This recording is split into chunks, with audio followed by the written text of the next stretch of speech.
Fan of பண்ணு.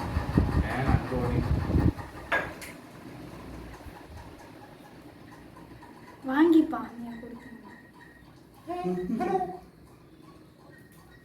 டேய் நீ ராமர் எங்கே இருக்கான்னு கொண்டு போவேன். நீ ராமர் ஃப்ரெண்டு தானே. இந்தாடா உரைக்குதே ஒன்றும் செய்யாதா சாப்பிடாத மாட்டேங்குது.